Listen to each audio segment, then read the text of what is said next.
തസ്മൈ ശ്രീ ഗുരവേ നമഃ. ഓം ശ്രീ സായിരാം. പാർത്തിയിൽ ഹൃദ്രോഗ വിദഗ്ധന്മാരുടെ സമ്മേളനം നടക്കുന്നു. സ്വാമി വേദിയിലുണ്ട്. ഇറ്റലിയിൽ നിന്നും വന്ന ഒരു ഹൃദ്രോഗ വിദഗ്ധൻ സ്വാമിയുടെ സന്നിധിയിൽ സംസാരിക്കുകയാണ്. അദ്ദേഹം പറഞ്ഞു, ഞാൻ ആത്മാർത്ഥതയോടെ ക്രിസ്തുമതം പിന്തുടരുന്ന ഒരു കത്തോലിക്കനാണ്. ഇവിടെ വന്ന ശേഷം ഒരു വൈകുന്നേരം ഞാൻ മുറിയിൽ ധ്യാനത്തിൽ മുഴുകിയിരിക്കുകയായിരുന്നു. പുറകിൽ നിന്ന് ആരോ എന്നെ സ്പർശിക്കുന്നത് പോലെ തോന്നി. ഞാൻ തിരിഞ്ഞു നോക്കി. പുറകിൽ ഭഗവാൻ ബാബ. വിസ്മയത്തോടെ ഞാൻ പറഞ്ഞു, സ്വാമി, ഞാൻ വാതിൽ കുറ്റിയിട്ടിരിക്കുകയായിരുന്നല്ലോ, അങ്ങ് എങ്ങനെയാണ് ഇതിനകത്ത് വന്നത്? ഭഗവാൻ മന്ദഹാസത്തോടെ പ്രതികരിച്ചു, നീ ഇടുന്ന കുറ്റിക്ക് എന്നെ തടയാൻ കഴിയുമോ ബംഗാരു? നീ വാതിൽ തുറന്നിട്ടാലും ഞാൻ വരണമെന്നില്ലല്ലോ. പിന്നീട് അദ്ദേഹം കണ്ടത് ഭഗവാന് പകരം ക്രിസ്തുവിൻ്റെ രൂപമായിരുന്നു.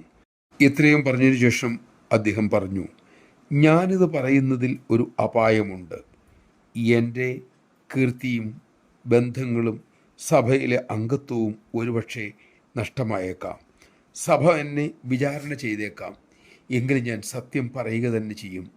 എനിക്കിന്നുള്ള അംഗീകാരവും പദവിയും പോകുകയാണെങ്കിൽ പോകട്ടെ. ഞാനിതാ ഉറപ്പിച്ച് വിശ്വാസത്തോടെ പറയുന്നു, ബാബയും ജീസസും ഒന്ന് തന്നെ. അക്കാര്യത്തിൽ എനിക്കൊരു സംശയവുമില്ല. ജയ് സായിറാം.